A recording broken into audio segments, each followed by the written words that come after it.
Kasus hilangnya dana paroki Aik Nabara sebanyak 28 miliar harus ditangani serius.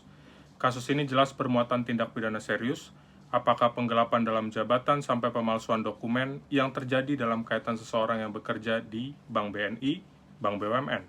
Pelaku menawarkan katanya produk deposito investment, BNI deposito investment, tapi ternyata ada pemalsuan dokumen dan dana yang dipercayakan paroki Aik Nabara justru dinikmati untuk kepentingan pribadi. Secara hukum, saya kira kuasa hukum paroki Aik Nabara juga sudah paham betul.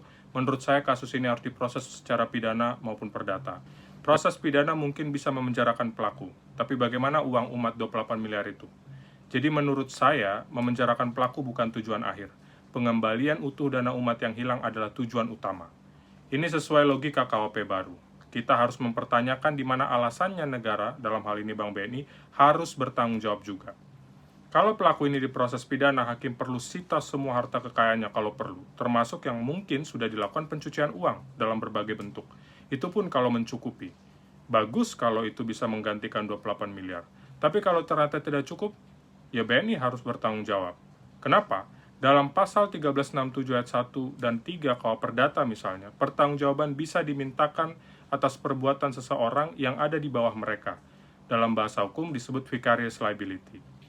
Karena penjahat ini melakukan kejahatan itu saat menjadi kepala unit kas atau masih pegawai, dan memang diketahui sudah dipercaya nasabah sekian tahun, Bank BNI bisa digugat berdasarkan dasar hukum itu untuk mengganti kerugian dana umat yang hilang ini.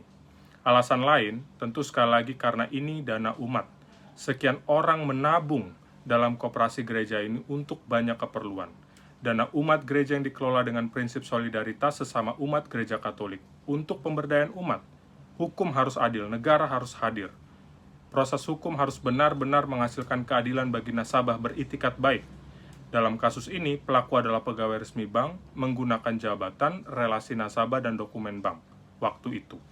Maka, tanggung jawab tidak berhenti pada individu pelaku itu, tetapi juga berpotensi melekat pada bank, dan itu yang harus dibuktikan. Saya kira kita mendukung dan kita kawal proses ini, kasus ini.